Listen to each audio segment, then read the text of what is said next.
your favorite podcasters in person. 1517 does a lot of work putting out podcasts, but we also do events. I want to tell you about a couple of events that are coming up very soon that you could register for and attend. Trinity Lutheran in Delray Beach, Florida is hosting a 2-day multi-speaker event on February 20th and 21st. The theme is Out of Darkness and Into Christ. The speakers are Chad Bird, Scott Keith, Erica Sorensen, and others. That's February 20th and 21st. If you are in Florida or want to go to Florida in February, which who doesn't want to do that? Dallas, Texas. Join us March 13th and 14th for the Faith and Reason Conference. Through apologetic lectures, panel discussions, and live Q&A, we're going to examine how faith and reason work together in service of the gospel. Speakers include Scott Keith, Adam Francisco, Jacob Smith, and others. That's Dallas, Texas, March 13th and 14th, and the 2026 1517 Regional Conference in beautiful downtown Bentonville, Arkansas, May 1st and 2nd. This is going to be full of speakers, music, and fellowship. The theme is Baptized into Christ. The podcast pre-conference features 40 minutes in the Old Testament, Thinking Fellows, Tough Text, and Outside Ourselves. This is a big one. It's a lot of fun. Speakers include Daniel Price, Kelsey Kilgora, Chad Bird, Scott Keith, Caleb Keith, Flame, and others. You can go over to 1517.org, go to the events page, and you can register for all those events. And there's no guarantee that tickets will be there for a long time. So get over there, register for those events. We would love to see you there. Not that one. This one.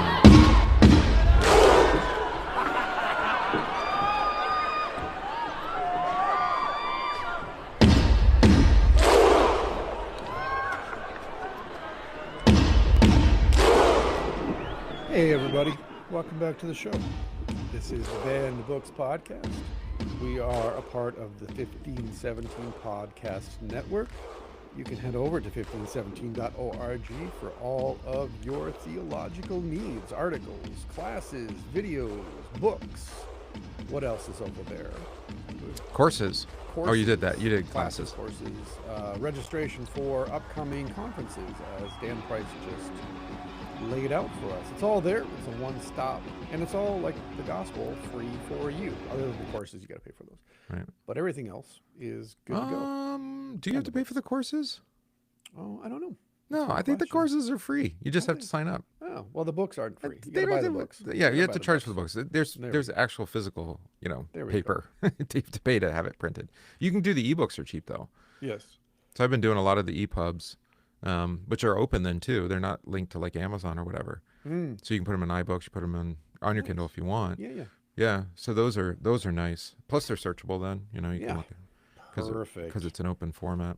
Nice. So, who are you? Who am I? That's a great question. This is not an existential question, sorry. just a basic one. I went into a fugue state. I am Donovan Riley, one of the co-hosts of this here podcast, and you are? Christopher Gillespie. Chilling and willing, maxing and relaxing in the morning. In the morning. Yep. Today it's my turn, so we're going to go in the Wayback Machine to the 1000s, the 11th century, for a sermon of the wolf to the English. By the way, Wulfstan. before the chat people jump in here on the live, they're going to tell you to turn up your mic. Not your headphones, your microphone. Oh, is it turned down again? Yeah. Let's see here. How's that? That's much better. Okay. That's nice. There we go. Very good. I forgot to tell you before we went live. Oh, well. Sehr good. All right. So today, as we said, Wulfstan, the second Bishop of Winchester. So first of all, before we get into his sermon, a little background information for you. Wulfstan, the second Archbishop of York, he died in 1023. He's often called Wulfstan the Homilist, Wolf the Preacher, to distinguish him from similarly named contemporaries. For his part, he called himself Lupus, using the Latin translation of wolf or wolf, and is most famous as the author of the following sermon. Hey, so he was also in Harry Potter. There we go. Yep. There is... No, I'm tracking, I got you. Okay. I liked it. It was good. Yeah. There is not much information about Wulfstan's early age, family, nor education records. The only thing one can find about him is the influence he held working as a bishop of London, Worcester, and his role as the Archbishop of York. Wulfstan also stood as an English statesman who worked as the main lawmaker for the King of the English, King Athelred II, and the King of Denmark, England, and Norway, King Canute, his son. You've known many a Canute in your day, haven't you? I've few. I am from Minnesota. You're from Minnesota. And I know a lot of Canute's sons. But not Sons of Athelred. Canute. Not a lot of Athelreds running around anymore, no. Yeah, they used to have great names. I don't know what happened to our names. He was, well, we're American. As Butch says at the beginning of Pulp Fiction, they don't mean anything. He was a very influential person and often pushed for religion, social, political, and moral reforms. Wulfstan's native language was Old English, and because of Scandinavian people colonizing his region in England, he was assumed to have a good knowledge of Old Norse, which he helped incorporate into Old English. Apart from this, Wulfstan was mainly known for speaking and writing in Latin. He died on the 28th of May, 1023. After his death, one could see how impactful and important his writing was, for his works were often imitated, and sermons began to pop up with the same style of writing as Wulfstan. To this day, it is often hard to distinguish the writings of Wulfstan from the writings he inspired. Like the writings of Nagel and the writing of the Nagelites. There we go. Mm-hmm. The genre of the sermon homily was greatly influenced by him and extends in some form to religious writings of today. Later, in the monastery of Ely, where Wulfstan wished to be taken for burial, it was said that miracles were made by his tomb, though it was considered odd, as Wulfstan himself was never considered to be in any way holy during his life. So, he wasn't a saint, or at least... He wasn't a saint. I love it. He's just a preacher. Mm-hmm. He was a bishop. Well. So according to Marcine's Advances in English Historical Linguistics, A common work that we've all read. Wulfstan's style is characterized by his use of rhyming and alliteration, a common device among Anglo-Saxon poets and writers, and amongst the Old Norse, actually, as well. The main themes in the Sermon of the Wolf to the English, that is, Sermo Lupi ad Anglos, are corruption and sin. These themes are apparent as Wulfstan chastises the English people for their corruption and warns of God's anger and wrath, which is sure to come. Quote, "Understand also well that the devil has now led this nation astray for very many years.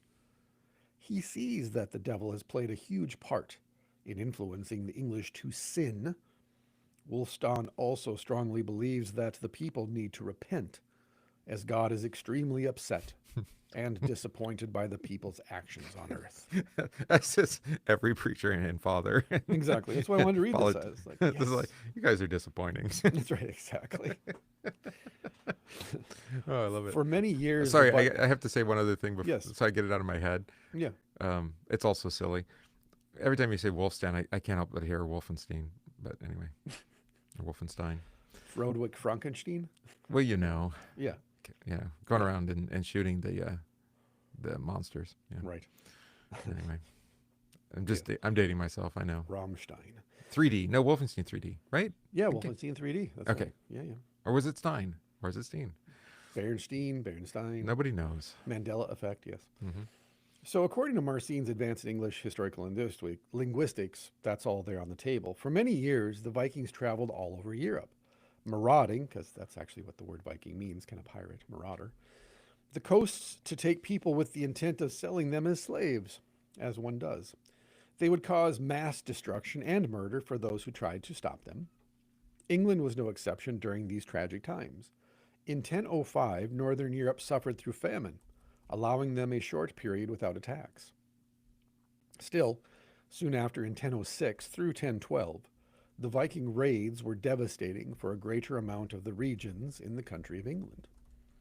It was during these critical times that Archbishop Wulfstan wrote about during his time as, quote, the king's leading statesman.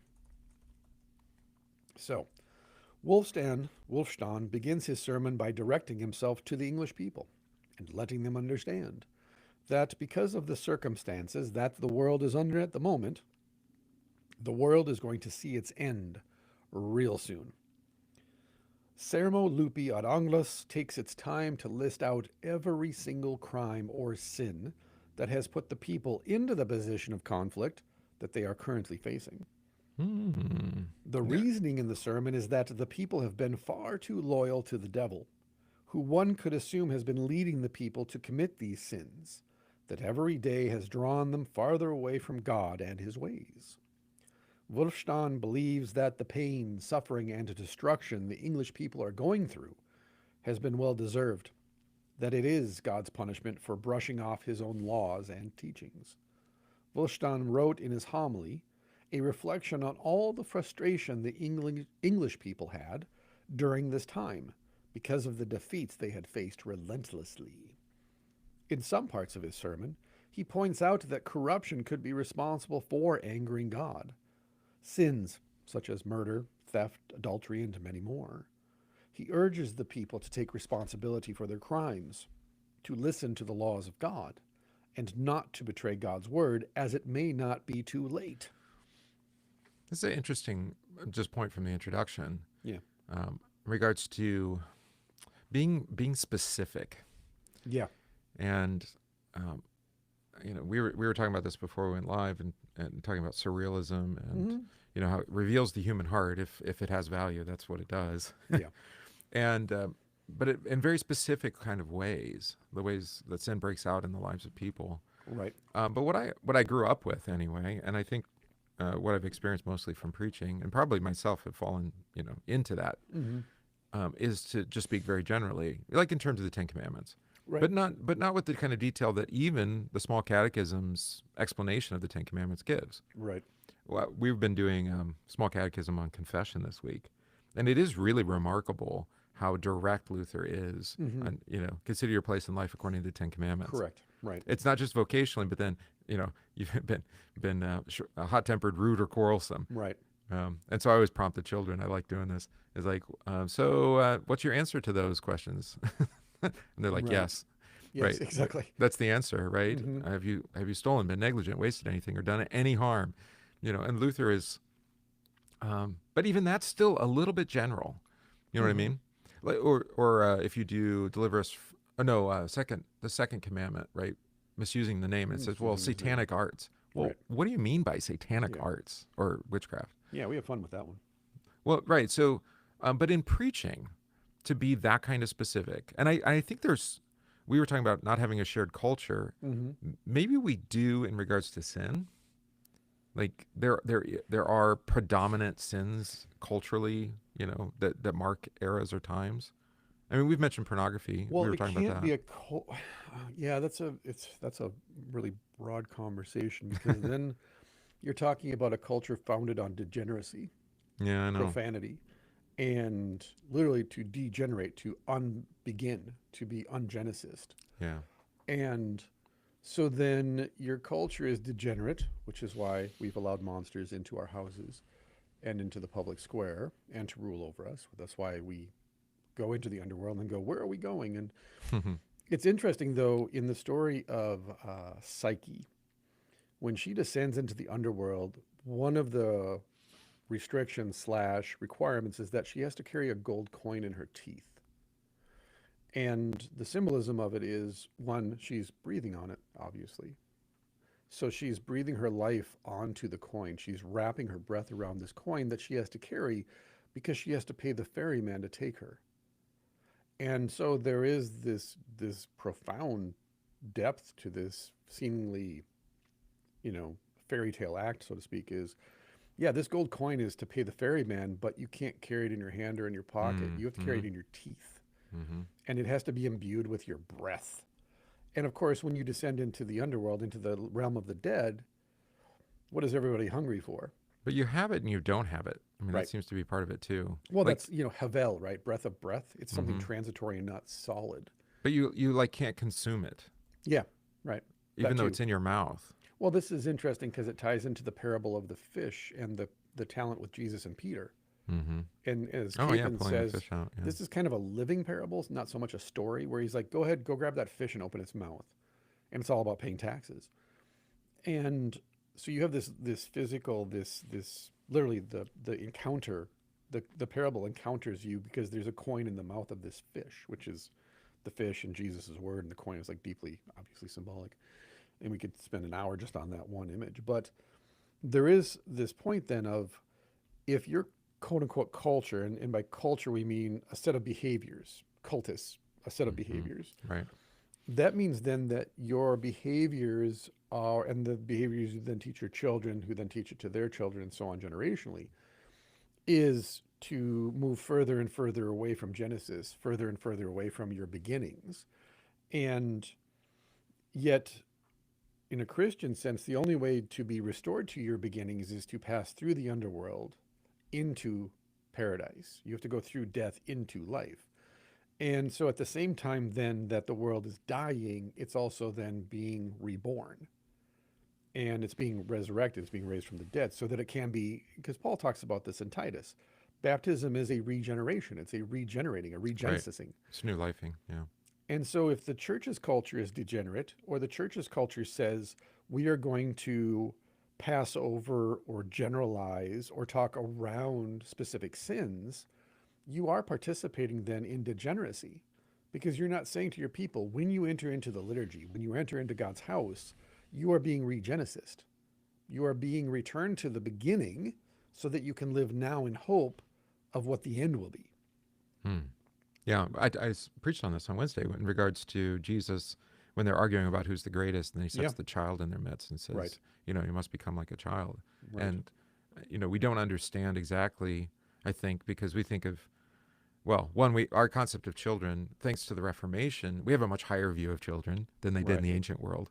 Right. And Jesus is talking about that, you know, complete dependence that a child has, especially an infant, but also, like, you don't really have anything to contribute of value here. And that's exactly where Jesus wants you to be. Here's the thing about what you just said, because I'm going to plug this, because I haven't done this very often, but so I wrote an article called Guarding the Threshold, a mythic grammar for moral clarity.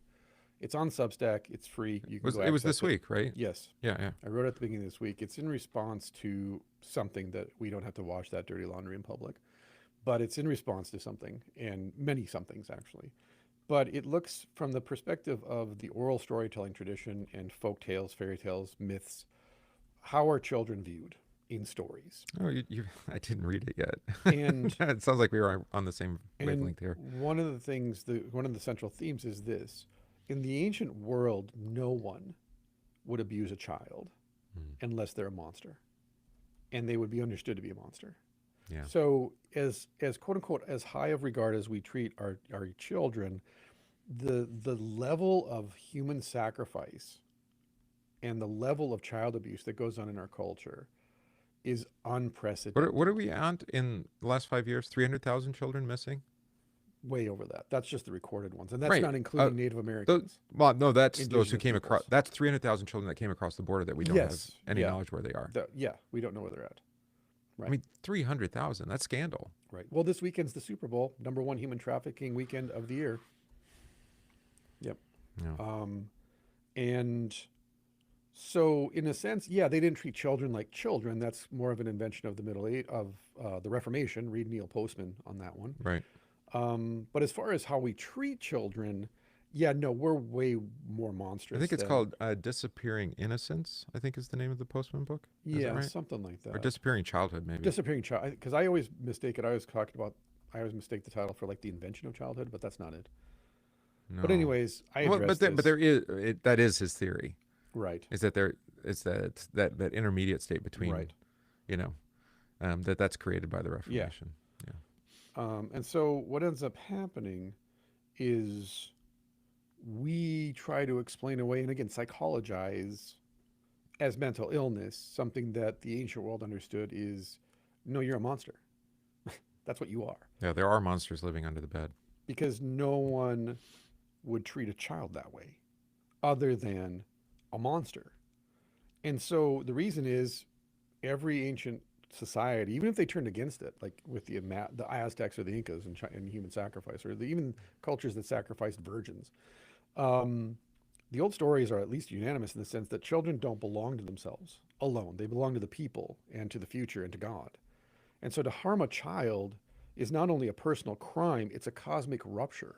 This is the key. Yeah. It's an assault on reality itself. And so when a child is threatened, the person that does it is an ogre or a witch or a devouring king. And it's never confused with eros, erotic love, right? It's not a misordered kind of love. It's not concupiscence. It's dominion. It's dominion over another without resistance. It's consumption, actually. You're consuming. Because why? Because you are trying. So this is the thing. So symbolically, a child carries what is whole. It's not yet fragmented. It's not yet divided. So the predator carries out what is already collapsed. That's what the predator carries what has collapsed. There is fracture. There is fragmentation. So rather than confront his own failure to mature, initiate, or be fathered rightly, he turns outward and plunders what remains undefended in another. And so the old stories say it simply: monsters eat what they cannot become. Monsters eat what they cannot become. And it's what do you want to say? Not fatalistic, but I mean, they're trying to become it. And they think by eating they can. Correct. That you are what you eat. Right. But actually, it's just destructive. So if we just at the simplest baseline, a child represents wholeness, completeness.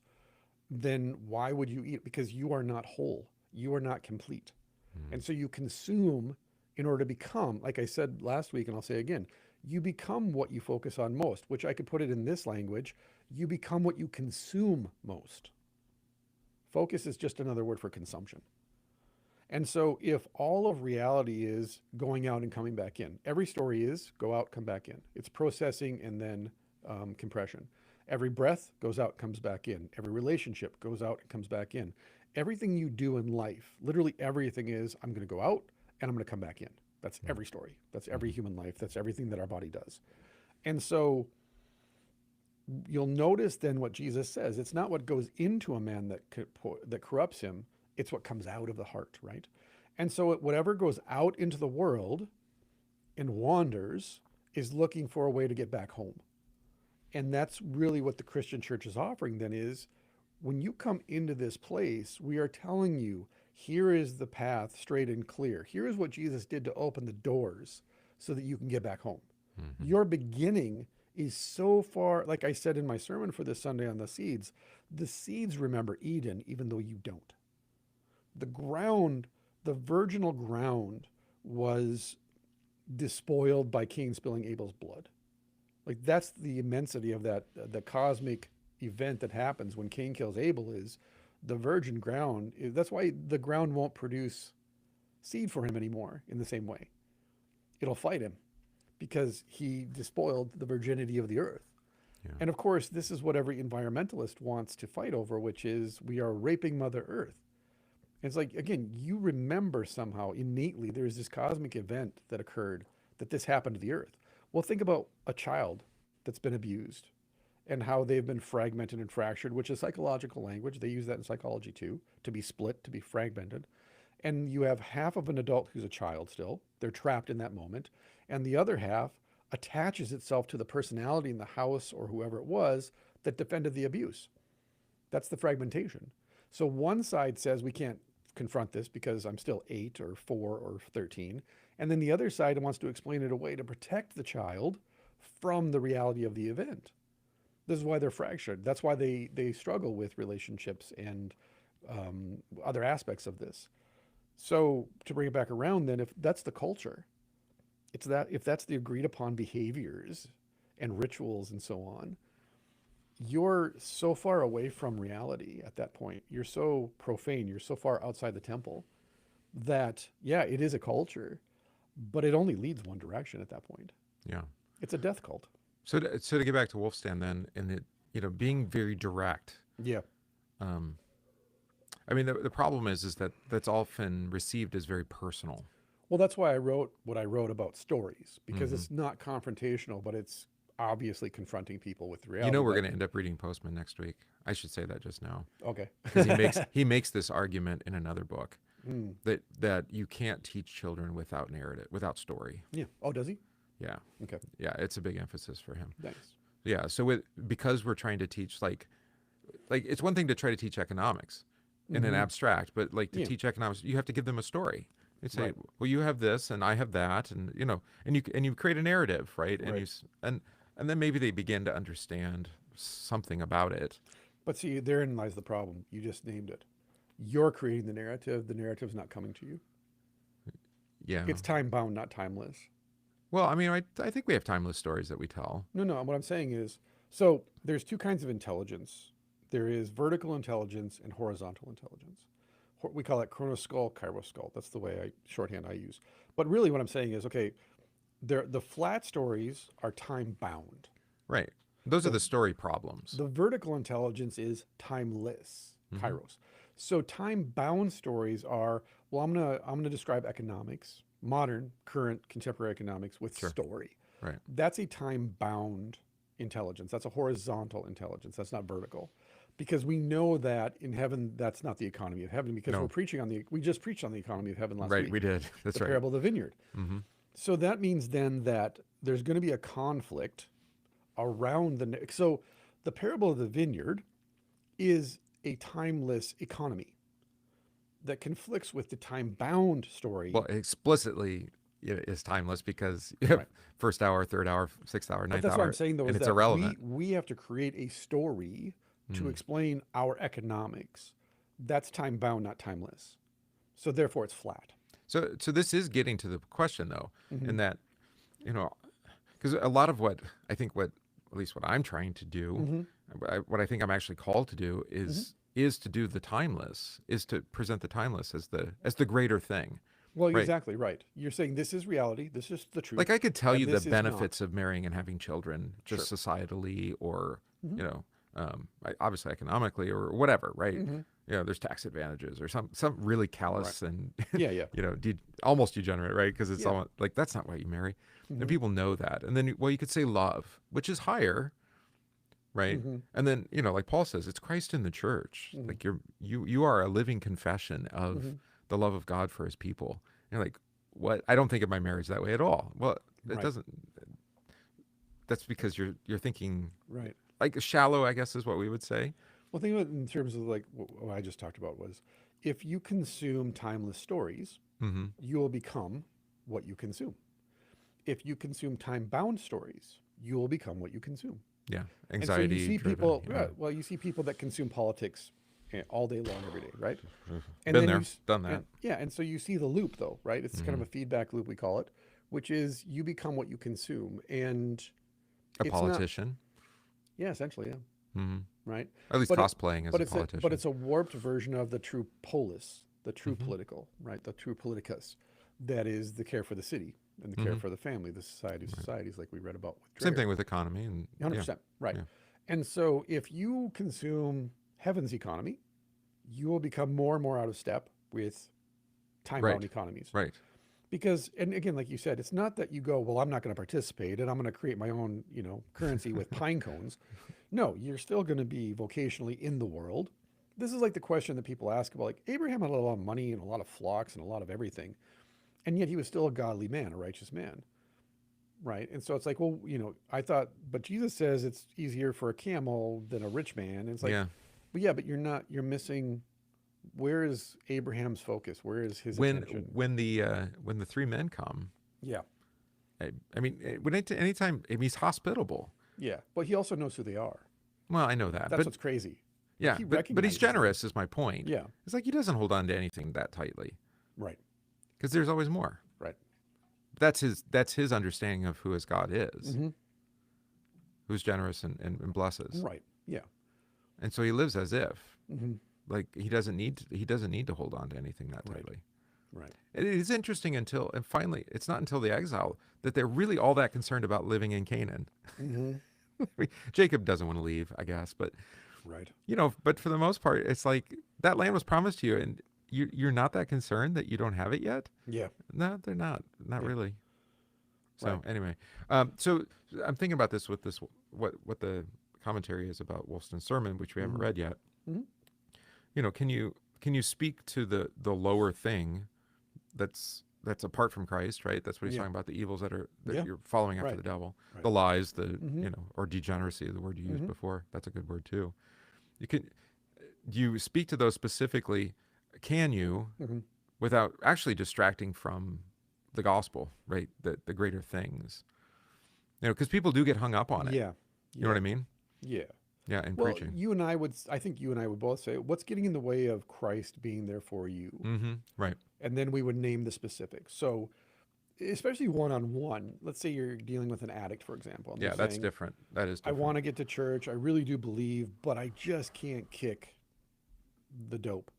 Great. So, what's standing between you and Christ? The dope. So, what are we going to do? What are you going to do to get that out of the way so that you can enjoy a life of hope and your cross bearing is cross bearing, but now you can name it for what it is.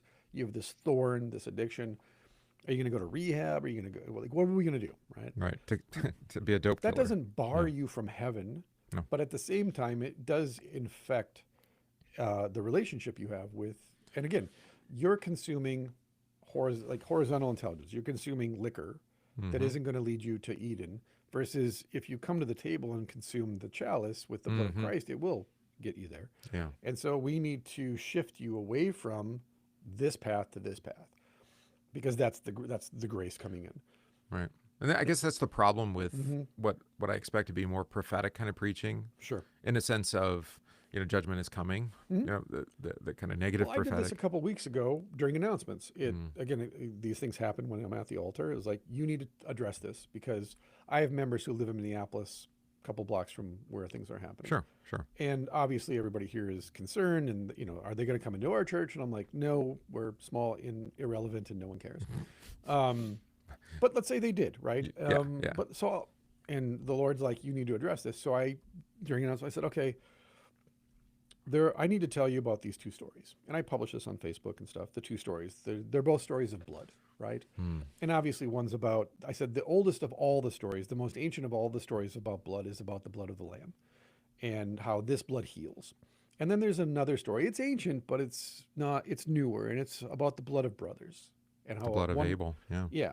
And I said, and this blood leads to more blood, which leads to more blood, which leads to more blood. And so what's happening in Minneapolis now is this story, the story of blood feuding and the endless cycle of bloodletting.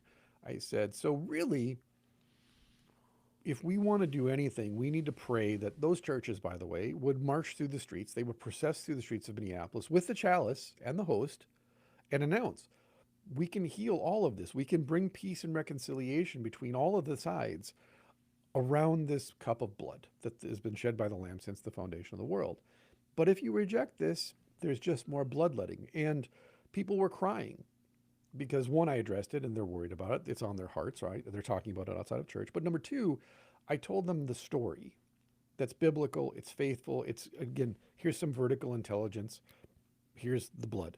And now they know, okay, we come to church on Sunday because I want to be a part of this original ancient story and not this newer story, because the newer one kind of sucks. And it's kind of this endless cycle of violence and, everything that kind of consequences. It's newer. It's still old. Yes, exactly.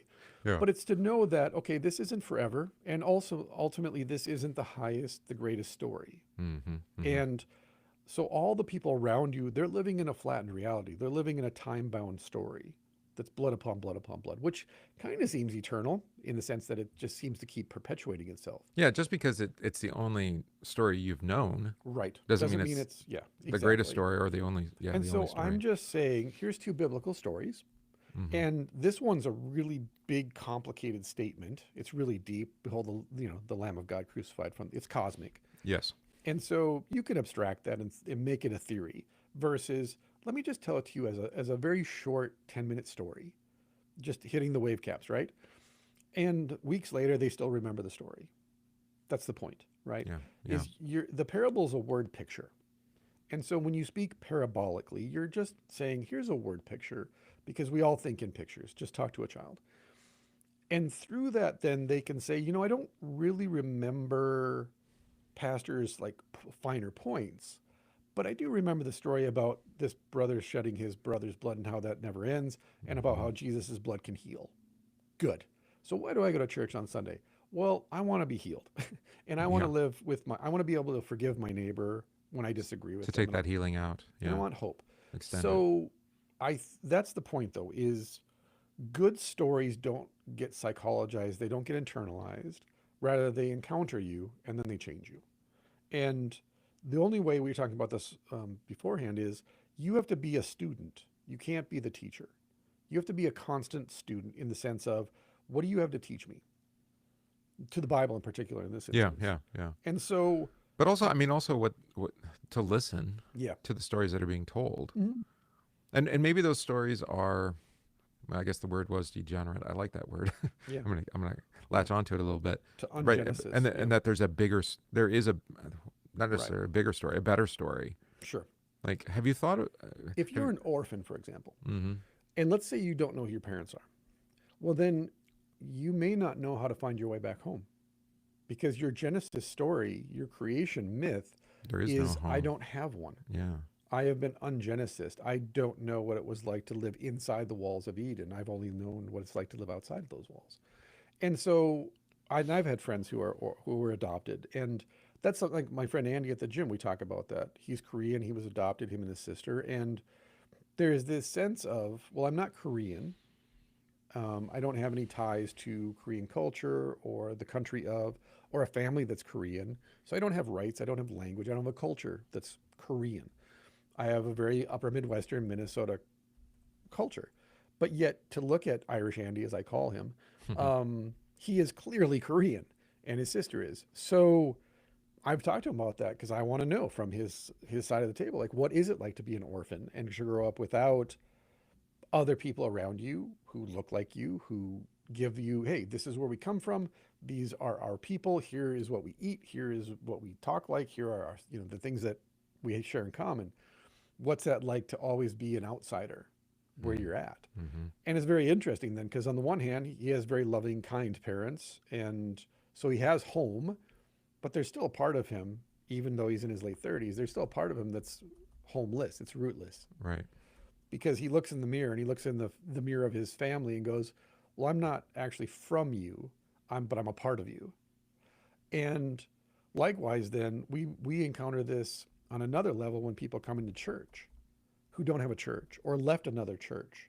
They're wandering and they're looking for a home. They say that, right? Mm-hmm. Some people say I'm church shopping, most do, but some say I'm looking for a church home, meaning I want a church that I can say, that's my church, that's my pastor, this is my home. And those are usually the people then that once they do cross the threshold, physically and symbolically, they're all in. They're ride or die because this is my church home. And I'll do anything necessary to keep the doors open and the lights on. Right. And so there is that constant interplay of we don't want to put on masks and pretend that we're something we're not. But the only way to then do that is to risk encounter with something higher than ourselves. This is why Jesus talks in parables, because he's saying, here's something bigger than you. Right. And you can't comprehend it because you walk in darkness. And I am the light that enters that darkness.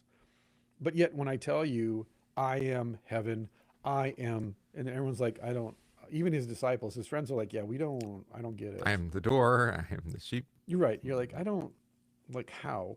And again, for them, like, yeah, they see shepherds making sheepfolds and becoming a physical door. Yeah, I mean, I suppose the distinction is like John, the Lamb of God, who takes away the sin of the world. Yeah. Like, okay, so now there's a shift from the lambs on the altars and now into the Lamb who stands. I can't remember before if us. you named it or somebody brought it up to me that I said that in the sermon, right? Is that when John points at Jesus and said, "Behold the Lamb," everybody knows after the lamb is slaughtered, you consume it.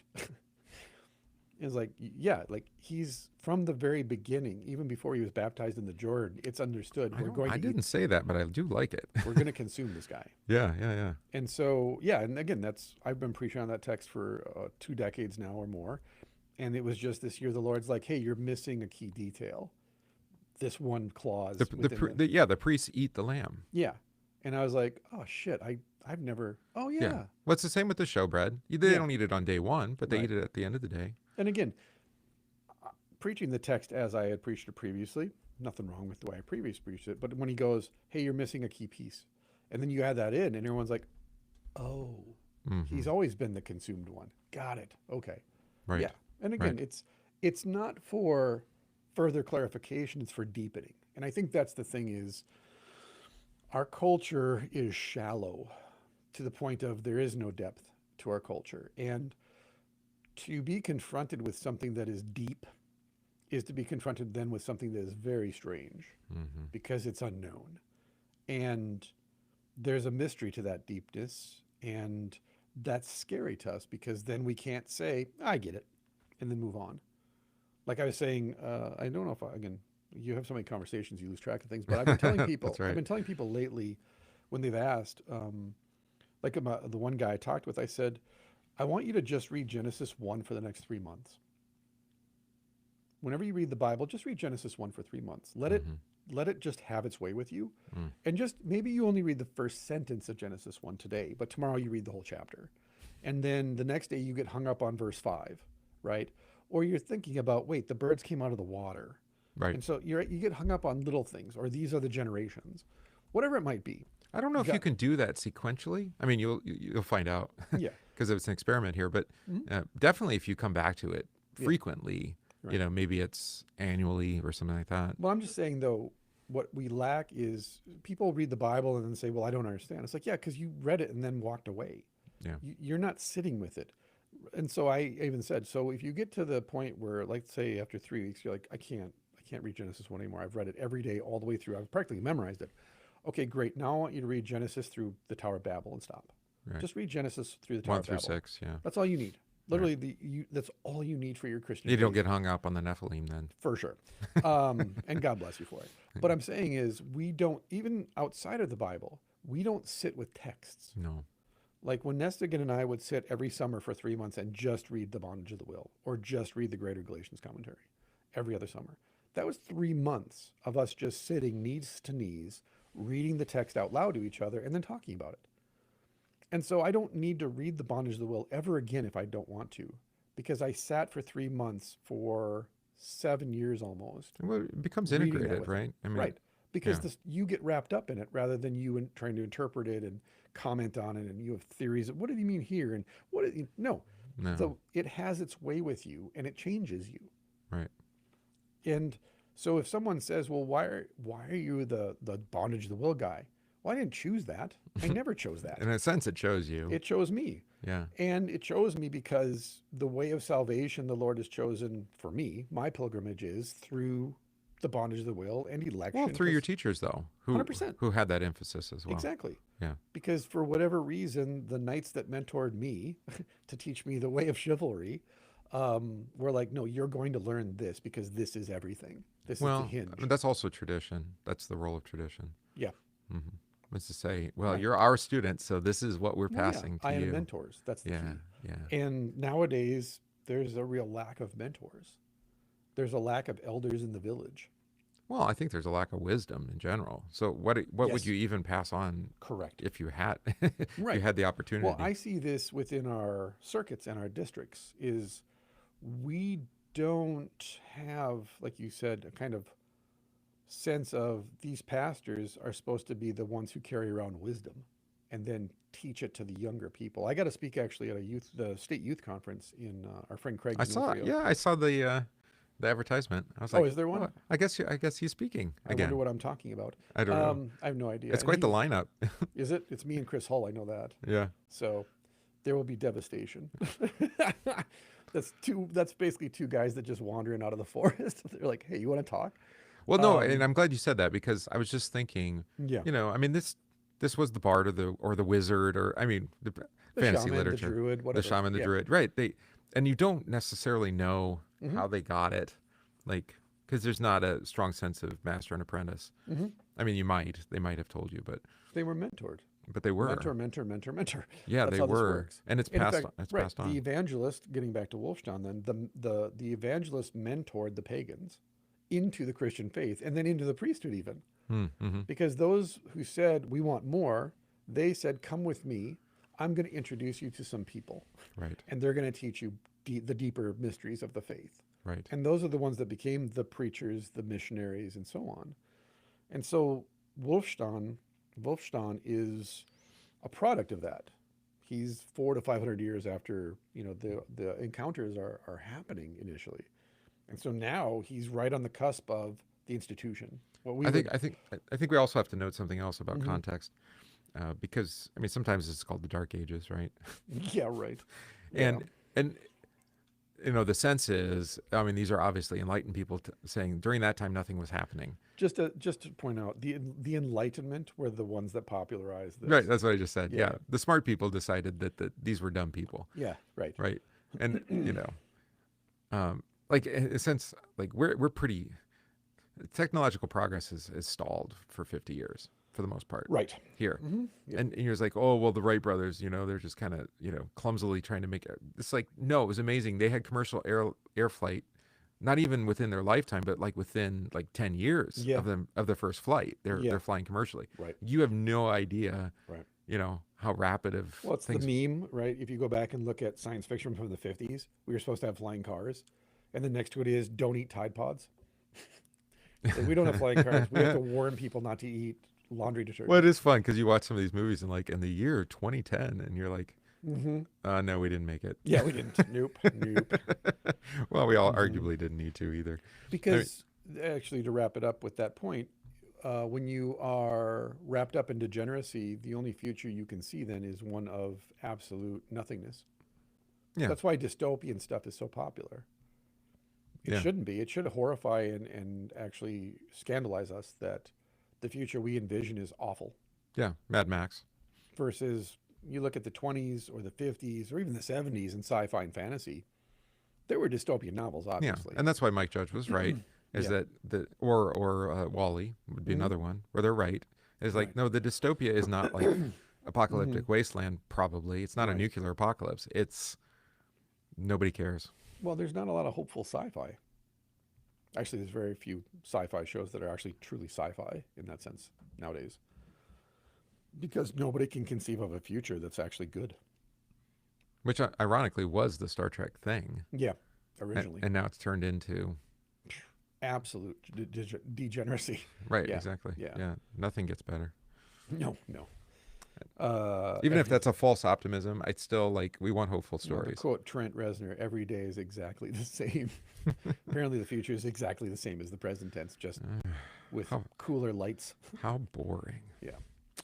So this is then Sermo Lupi at Anglos. Beloved men, he says. A brief introduction before Yes. before we share A the brief sermon. interlude. For those who haven't been following our show, this is not uncommon. Well, I'm exclusively a Chemex guy now. Yeah, I saw your and review. Thank so, you. Or your wife's review. Yeah, you're welcome. The difference between Chemex in the morning and French press is it's noticeable. That filter, the three-ply filter, Yeah. it does things. Yeah, It does does things to things. you. It does again. It encounters you and it changes you. It tenderizes the heart, so to speak. It also frees up the brain. So, beloved men, know that which is true. This world is in haste and it nears the end. I'm going to change my sermon intro from now on to this. That's a good intro. Beloved men, what's that? There are women here? We don't care. Know that which is true, right? This world is in haste and it nears the end. That's good. I like that. And therefore things in this world go ever the longer the worse. And so it must needs be that things quickly worsen on account of people sinning from day to day before the coming of Antichrist. And indeed it will then be awful and grim widely throughout the world. Understand also well that the devil has now led this nation astray for very many years, and that little loyalty has remained among men, though they spoke well. You have my attention, sir. Yes. Right? Wow. I mean, this sounds like it's almost political. Yeah, well, it's going to get deeply political. I mean, it has to. Well, it has to be because they don't have the yeah. same. I would suggest false concept, a strong dichotomy between We church and should state or note, something. if, this isn't charismatic preaching, it's not really moral preaching, it's apocalyptic preaching. Mm-hmm. Right? At the outset, at least, we're like, oh, this is apocalyptic preaching. He's preaching to, hey, this is the end. Yeah, the nation is going to hell. Right? Every other day, we see ships on the horizon, and we know, crap, they're going to burn the village down again. Yeah. And too many crimes reigned in the land, and there were never many of men who deliberated about the memory. And too many crimes reigned in the land, and there were never many of men who deliberated about the remedy as eagerly as one should. But daily they piled one evil upon another, and committed injustices and many violations of law, all too widely throughout this entire land. It's too bad we're missing some of the poetic aspects of this. It's pretty good, actually. I mean, it's good. It's good prose. You right? can hear the alliteration peeking out, but Yeah. yeah, in Anglo-Saxon it's a lot cooler. I bet. And we have also therefore endured many injuries and insults. And if we shall experience any remedy, then we must deserve better of God than we have previously done. For with great deserts we have earned the misery that is upon us. And with truly great deserts we must obtain the remedy from God, if henceforth things are to improve. Imagine blaming our churches who complain about immigration and what immigrants are doing to our country. Well, it's your fault. Or as I say to my congregation, quoting George Carlin, politicians came from American families, grew up in American houses, went to American schools, and imbibed American culture. And so stop complaining about politicians because you made them. We made them. It's our fault. Yeah, not even if we didn't have a representative government, Right. Which I think is an illusion anyway. Yeah, of course. But even if we didn't, they still came from us. They belong to us. Yes. They're given to us even. Right. Right. They are precisely what God believes we need for our As Carlin repentance. says, this is the best we can do. And he's right. Not with a question mark. No. No, This is the assertion. best we can do. It's an assertion. And so Wulfstan is just saying, that's harsh though. yeah, well, when that's you what he's stop to- saying, right? That's what we're leading into is Yeah. why are we being raided so much and pillaged? Well, it's our fault. Well, you It's can't not- blame it on the pillagers. Right.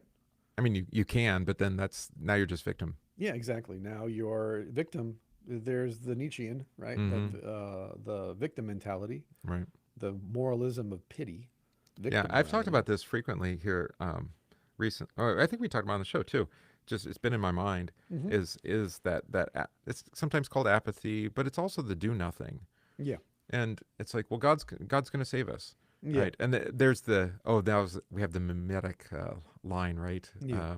You gave me that story again recently, but like when the fire comes and then you don't. Oh no, the flood. The flood. The dam That's broke. Yeah, and the God dam will broke. save me. Right. Yeah, I sent you a TV broadcast. I sent you a radio broadcast. I sent you a rescue truck. I sent you a boat. And I sent you a helicopter. What other signs were you looking for? So, I mean, Wulfstan is presuming, and I think he's right, that he can say, here's what's happening, and you're responsible. Right. And, I mean, can you tell someone, take responsibility of things that Then, belong to God? yes. Now, Oh, I see. yeah. Then, sure. Right. But it's recognizing, because it's biblical, read the prophets. Yeah. Where'd the Midianites come from? You let them come in and you open the doors. You open the gates, right? Yeah. Lo, we know full well that a great breach of law shall necessitate a great remedy, and a great fire shall necessitate much water, if that fire is to be quenched. And it is also a great necessity for each of men that he henceforth eagerly heed the law of God better than he has done, and justly pay God's dues. Again, God sent you preachers. He explicated the law for you, and what did you do? You ignored them. You ignored the preachers. And so in heathen lands, one does not dare withhold little nor much of that which is appointed to the worship of false gods.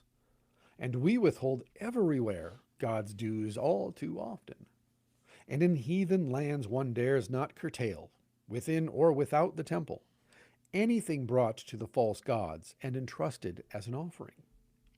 And we have entirely stripped God's houses of everything fitting, within and without. And God's servants are everywhere deprived of honor and protection.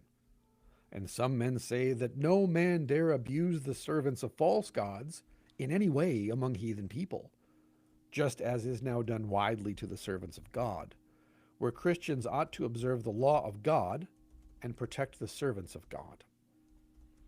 It should be noted too, because this might be foreign to us, the pagans that were converted, they're real big on the law. Real big. there's Probably the laws. biggest. They're on the Yeah. biggest. They're the There's biggest. laws, and they understand without the tribal laws in particular, and there's different names for them. Our whole society falls apart without these laws. Well, that's what I liked about your blood story, Mm-hmm. is that you're telling not a story of the law. That's the blood feud, Mm-hmm. right? Which is about vengeance, Right. right? And the greater story, which is Yeah. about atonement. Yeah. You know, blood being shed to forgive, Right.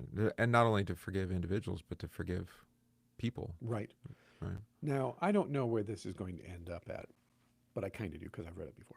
But I'm saying in the sense of if I were listening to this, I would assume that at some point he's going to replace the old blood story with the oldest, the ancient blood story, the atonement story. We would like that. We would like that turn towards that. That even if you do die, yes, you need to obey the law. Yes, it's your fault that the raiders are coming and pillaging your villages. And yes, God is calling you to repentance today. And yes, he is calling you to repent. But you're still going to die. Luckily, then, the blood that's shed on the ground of Worcester or Wessex or wherever it may be. Ely. Wasn't it Ely? Well, Ely in this case is, God forbid I ever shed my blood in Ely again. I thought that was funny that it mentioned. I'm like, wait a minute. I think Donovan It's has a not. connection I've to a asked. place called Ely. Yeah, no, there's no relationship. It's weird. Yeah, the first time I saw that, I was like, Ely. Did they? No, wait. They're all Bohun. No, that can't be it. That even though you repent and even though you actually abide by the law, cultural law, tribal law, God's law, you're still going to die, whether it be at the hands of the Norsemen or the neighboring village people who are still heathen, or you just die in bed at night. Mm-hmm. There's got to be a story that is greater than, right? The gospel, as Nestigan taught me, is when the gospel speaks, the law must sit silent. They don't share space. No, they can't. So when the law takes the stage and makes its pronouncements, the gospel enters stage left and says, "You got to be quiet now. It's my turn." Well, and what Wulfstan's doing, and I think what you were talking about with Minnesota is true, is there's competing laws. Yeah. So it's not Right. even like the universal law, Right. because the devil makes law. I mean, Right. Right. and demands justice. Of course, it's distorted. Yeah. It's Abel's blood for vengeance. Right. There's a mixture of lie in there. Mhm. But at the same time, it's competing laws. And so then you say, well, which is the greater law, protecting the country or protecting the immigrant Right. or something or some other thing too? I mean, Right. there's probably other opinions there. And it's like, well, the reason why these are competing ideas, competing laws, is because they're not grounded in the greater truth. Well, and nowadays, law is more abstracted because in the 1000s, for example, there would be actual bloodletting Yes. involved with law keeping and law breaking. Yeah. I mean, this is the discussion of the prison system. Yeah. And you say it's clearly a failure in many regards. Not all prisons and not all jailers and all that Right. kind of stuff. But we don't pay too broad. But overall, Yeah. it's recidivism is not improving. Right. Right. The beatings will continue until the morale Well, improves. in Ireland, for example, in ancient Ireland, if you killed someone, and in almost every culture, kin killing is the most heinous of all kinds of. Well, I mean, in every culture we encounter in the scripture, it's Yeah. eye for an eye, tooth for a tooth. Yeah, This kin is it. killing's It's the Hammurabi. worst. Yeah. But in the bread laws of Ireland, if you killed someone, so if, let's say, again, your ox gores your neighbor, right? Well, you have to pay your neighbor back in kind. Like, what's equal to your neighbor being gored, and now they can't make a living? You have to pay compensation to your neighbor for that. There is a value, like like cattle were currency in ancient Ireland. So maybe you have to give him the cow that gored him or the ox, or maybe you got to give him two, right? Depending on the injuries. But there was always like, this is the compensation for the crime. But the one crime there was no compensation for was murder. Yeah. And so at least at one point for several centuries at the very least, and I haven't researched this deeply, so I can't speak with total authority, but at least for several centuries, if you murdered someone, they put you in a boat without oars and let you go with the tide and said, it's up to the gods now, whether you get washed up on another shore and taken in by the people that discover you, or you die at sea. But you're never allowed to come back. You know what's interesting? So there's no recidivism because the murderer is not allowed to enter back into they don't the village. Or the Yeah, town. and you had that with the cities for that in Yeah, of Israel, course. right? Yeah, right. But we were reading Proverbs 6, and Solomon makes the same point, where he compares, the thief who steals bread because he's hungry, and that he makes that restitution. He may lose everything Right. because he restores sevenfold, Yeah. which is more than the law demanded, actually, which is interesting that Solomon does that. Then he compares it to adultery, and he says, but the adulterer, you can't make restitution. Right. So it's not quite murder, but I mean, it is of a marriage, I guess. Right. But the point was is that the cuckolded husband can do, he will take vengeance on you. Right. And he will not stop until you're destroyed. Which has that kind of, again, that's the sense that there are categorical distinctions here. Well, because that's a great example too, is it's understood in these cultures that there's something cosmic happening. Marriage is a cosmic event that takes place in grounded reality. Yeah. Murder is a cosmic event that has real earthly, we call that the earthly consequences of sin. So my point then is, we in the present tense, especially as postmoderns, may listen to Wulfstan preach and go, man, this is really legalistic and harsh. Not to the people he's preaching to, actually. No. Because they have a code. They have codes. They're lawful people. In the class that I recently took, that was one of the questions that the professor asked is, what is your code? Right? Because we're talking about the chivalric way. Like, what is your code? What do you live by? What is your standard?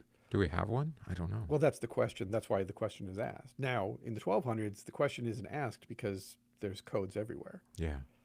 And nowadays, we do live by codes. They're, again, just degenerate for the most part and profane.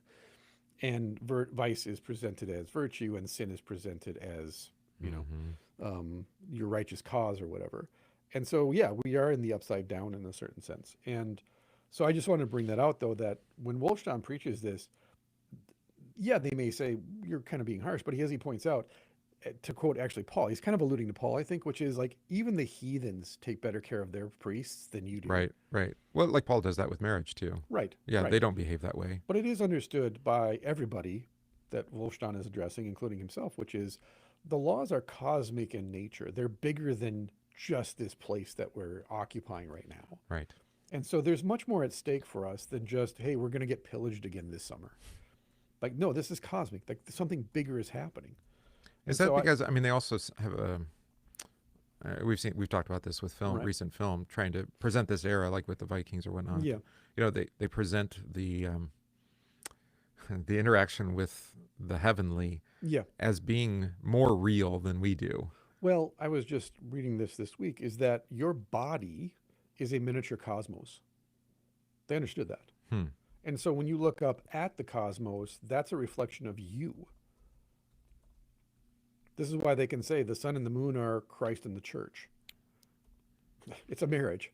Right, husband and wife. Marriage, yeah. And so the sun and the moon are married in the same way that Christ is the bridegroom and the church is the bride. But it's also then when you look up at the sun and the moon, you go, that's the husband, that's the wife.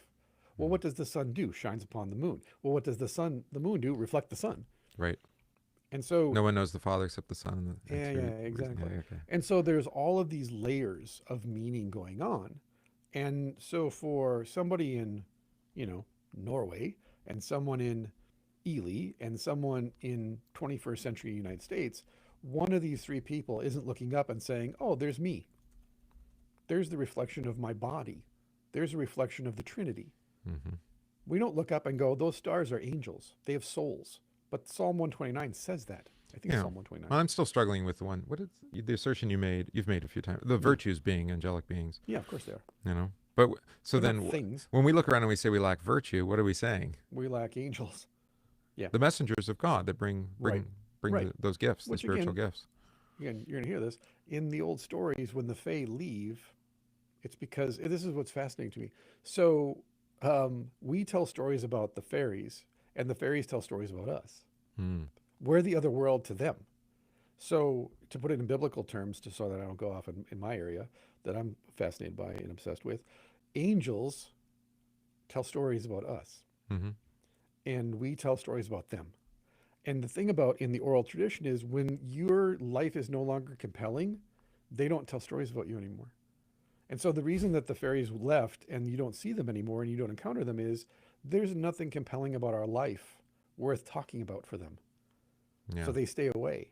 Well, that's the elves in Tolkien, right? Right. Yeah, it is actually. Good point. Especially and that's where Tolkien gets that from. Yeah. So then if the virtues aren't lending us their strength a la Hebrews, it's because there's nothing about us We're not begging for it. Yeah, until there's an epic quest that needs Legolas. Right. Until you go, where'd all these monsters come from?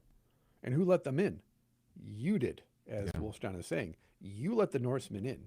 You let the raiders come ashore. Why? And what did they bring with them? And not because you didn't fight. It wasn't because you didn't fight for your farm or your land or your people. It's because you turned against God's law. Yeah, so I'm wondering about these appointed to the worship of false gods, right? Yeah. Is he going to name those? We're going to see, I guess. Yeah, so let's keep going. Christians ought to observe the what I law of say God and is protect the servants of true. God. So, but what I say is true. There is need for that remedy because God's dues have diminished too long in this land in every district. Well, there you go. And the laws of the people have deteriorated entirely too greatly since Edgar died. Sanctuaries are too widely violated. God's houses are entirely stripped of all dues and are stripped within of everything fitting. Because, of course, where are you going to go to get all the jewels and the... You loot the treasury. You loot the treasury of the church. Yeah. Widows are widely forced to marry in unjust ways, and too many are impoverished and fully humiliated. Poor men are... Again, all of this violates the laws of the people that were there before the Christians showed up. Right. Again, not even, as Paul says, not even the pagans do the things that you people do. Right. So poor men are sorely betrayed and cruelly defrauded and sold. This sounds like Lamentations.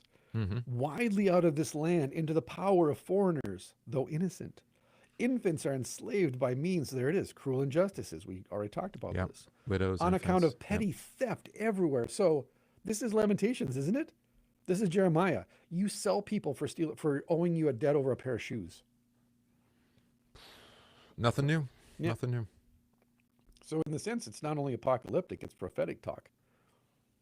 We talk about this as living in Scripture, right? That you live in Scripture in such a way that everything you say is being informed by the language of Scripture.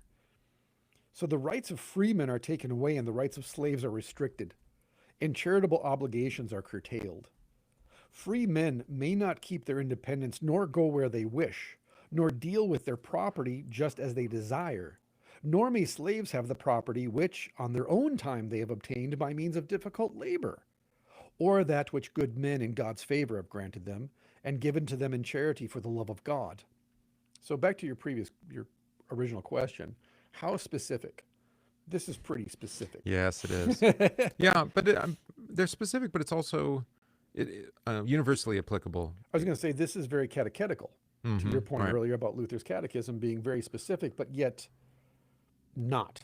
Well, inclusive in its accusation. Yeah. That was really the question I was getting at. How inclusive?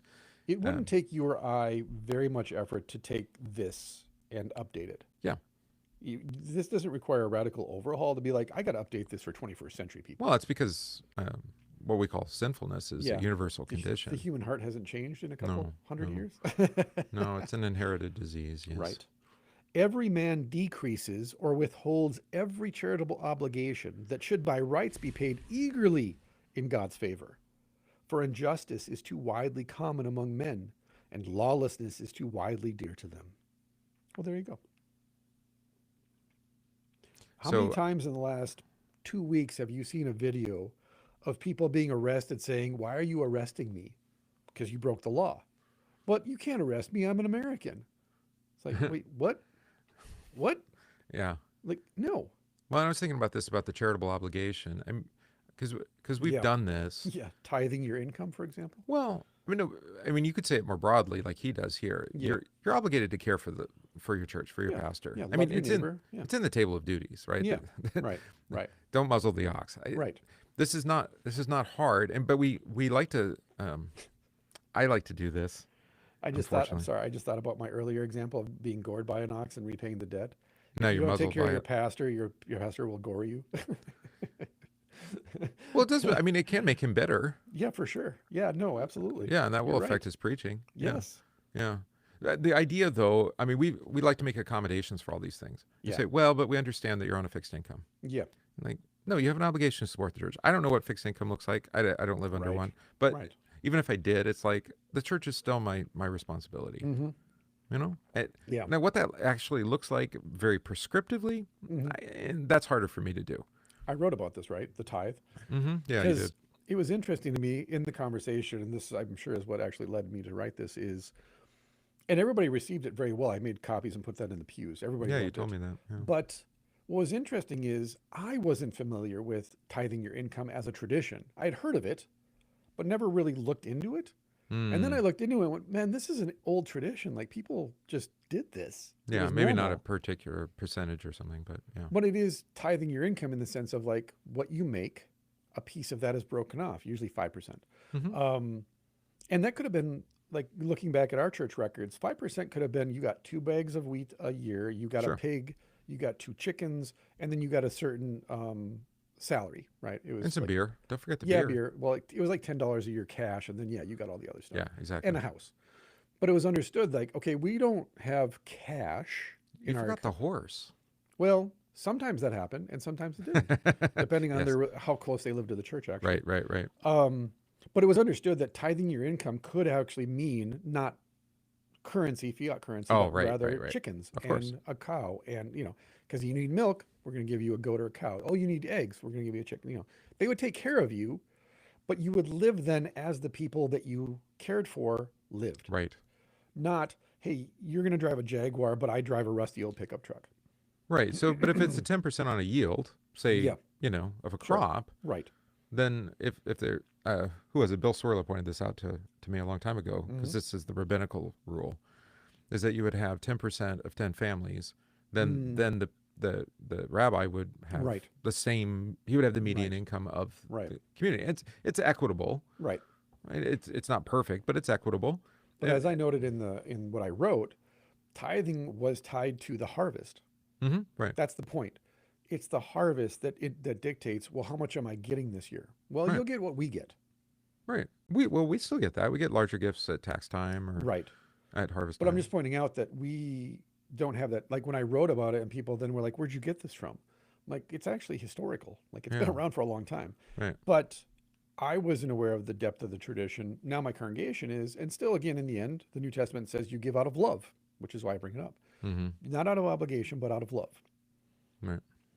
Yeah. And so here, what's the accusation? It's against the man who decreases or withholds every charitable obligation Right. that Right. should by rights be paid. That is Right. according to we would say according to faith Yeah, right. and the rule of love. Yeah. So, in short, the laws of God are hated, his teaching despised. Therefore, we all are frequently disgraced through God's anger. Let him know it who is able. And that loss will become universal. It'll spread across the whole earth eventually. Although one may not think so to all these people unless God protects us. Therefore, it is clear and well seen in all of us that we have previously more often transgressed than we have amended, and therefore much is greatly assailing this nation. Nothing has prospered now for a long time, either at home or abroad, but there has been military devastation and hunger, burning and bloodshed in nearly every district time and again, and stealing and slaying, plague and pestilence, murrain and disease, malice and hate, and the robbery by robbers have injured us very terribly. Excessive taxes have afflicted us. I mean, these are the consequences of despising God's word. 100%. Yeah. Yeah. Yeah. And like I said, they're broad, but they're also specific. Right. Remember, too, again, these people, their previous gods would punish them for not fulfilling the law and reward them for keeping the law. This was the constant worry. I think we might have even talked about it. I definitely talked about it on my old podcast of you're always living in tension as a pagan because you're obligated to keep the laws. And if you fail, you will be punished. It's not a matter of if. Right. And if you keep the laws, you will be rewarded. So everything that you do, literally every single choice you make is governed by, is this going to get me punished or rewarded? And of course, what it bred was fear and paranoia. Yeah. Well, it's the Canaanite religion. So it does explain Yes. their behavior, Right. you know. They do generally act as fearful people. Right. But what I'm saying too then is that, again, what he's preaching is not strange or foreign to the people that are hearing this sermon. No. They've lived with this previous to their conversion. This isn't shocking. He's just saying basically like the Most High God, the God of gods, as we confess in the creed. Yeah, that's where your gods are getting it from. Right. So at some point he better break off the whole blood debt thing. So what? Excessive taxes have afflicted us, and storms have very often caused failure of crops. Therefore, in this land there have been, as it may appear, many years now of injustices and unstable loyalties everywhere among men. Now, very often a kinsman does not spare his kinsman any more than the foreigner. And as I said, that was the crime of all crimes. Yeah. It's the worst of all crimes because you're literally cutting off your future. Nor the father his children, nor sometimes the child his own father, nor one brother the other. Oh, there you go. There's the story of blood. Mm-hmm. Neither has any of us ordered his life just as he should, neither the ecclesiastic, according to the rule, nor the layman, according to the law. But we have transformed desire into laws for us entirely too often, and have kept neither precepts nor laws of God or men, just as we should. Well, isn't that contemporary? Yes, it is. Neither has anyone had loyal intentions with respect to others as justly as he should, but almost everyone has deceived and injured another by words and deeds. And indeed, almost everyone unjustly stabs the other from behind with shameful assaults and with wrongful accusations. Let him do more if he may. This is a rough sermon. Isn't it? Again, this is apocalyptic for sure. Yeah, I mean, it's like sinners in the hands of an angry God, though, in a way, too. In a way. Yeah. I mean, it's more eloquent, I think. Well, I don't know. Yeah, there's that. There are in this nation great disloyalties for matters of the church and the state. And also there are in the land many who betray their lords in various ways. And the greatest of all betrayals of a lord one can think of is that a man betrays the soul of his lord. A very great betrayal of a lord it is also in the world that a man betray his lord to death or drive him living from the land. And both have come to pass in this land. Edward was betrayed and then killed, and after that burned. And Athelred was driven out of his land. And too many sponsors and godchildren have been killed widely throughout this nation, in addition to entirely too many other innocent people who have been destroyed entirely too widely. And all a consequence of disloyalty. I like that word because I usually use the word faith, but faith is kind of fuzzy, much like grace and some of the other church words now. Because thank you, George Michael. Sorry for the dated reference. Right. Is there any, I haven't come up with a better one yet. Well, yeah, God is loyal to his promises. That is, he is trustworthy to his promises. He is steadfast. And it's reciprocal. It's reciprocated. Right. Loyal, then. steadfast. Yeah. Because of God's character, then our loyalty is to him too. Yeah. Yeah. What was I translating for this? I think it was Isaiah I was translating, and the word in Anglo-Saxon was steadfastness, actually. Steadfastness. And it was, it was Paul in Corinthians. It was about, the word for love in Anglo-Saxon was steadfastness. Okay. Yeah. Okay. Yeah. That love is loyalty. That is steadfastness. I think that's what it was. But anyways, I just thought it was interesting. Yeah. But yeah, I mean, watch The Northmen. This is what happens in The Northmen, of course, when they stage their coup and kill the king and drive Hamlet off into the ocean. Right. Which again, by the way, now I have another layout to that story because he sets himself out in a raft into the ocean, and we then meet him later, which is like his uncle killed his father, but yet somehow he's punished for the kin killing. And then, of course, they're driven out and they settle in Iceland. And what's the consequence of the injustice of that? Yeah. They all die. Well, we don't know if they die in the volcano at the end, but we can assume they both die in the volcano. I like the idea. I've only watched it twice now, but it's a hard one to watch. But I can't help Eggers is like, no, we're going to be historically accurate as much as possible. You're like, I'm uncomfortable. And I know this is going to sound really. It's Revenge of the Sith. I mean, sure. It's like, oh, that was Lucas' attempt to actually have that kind of ancient drama. It certainly was an attempt. I was careful in my words. Yeah, it was an attempt. It was. I'll give you that. I grant that. Even the fight in the volcano. Did you see the alternate ending that was in the video game? Where For where Anakin kills Obi-Wan? no, Oh yeah. no It was kidding. in the whatever, I can't remember what the game was that came out at the time. Mm-hmm. But yeah, there's an Interesting. alternate ending in the video Cool. game. It's like, well, that doesn't work. Right. Every teenage boy's fantasy is that Anakin wins. I know my kids, they all dress up as Darth Vader. I'm like, that's the wrong character to dress up at. You don't dress up as the villain. But he's the cool one. I know there's something primal about that, isn't there? Well, yeah. It is interesting. That we root for the villain. Yeah. Entirely too many holy religious foundations have deteriorated because some men have previously been placed in them who ought not to have been, if one wished to show respect to God's sanctuary. Oh. Right? Mm. Too many Christian men have been sold out of this land, now for a long time, and all this is entirely hateful to God. Let him believe it who will. Also, we know well where this crime has occurred, and it is shameful to speak of that which has happened too widely. It is terrible to know what too many do often, those who for a while carry out a miserable deed, who contribute together and buy a woman as a joint purchase between them, and practice foul sin with that one woman, one after another, and each after the other like dogs that care not about filth. Whoa! He went there. He did. And then for a price they sell a creature of God, his own purchase that he bought at a great cost, into the power of enemies. Oh, so you mean sex trafficking was not something new? Right, exactly. Oh Well, my. yeah, Wow. Yeah, he calls it out. And so and this was copied and shared widely throughout the whole land. widely, yes. And people imitated him, yes. Oh, Yeah.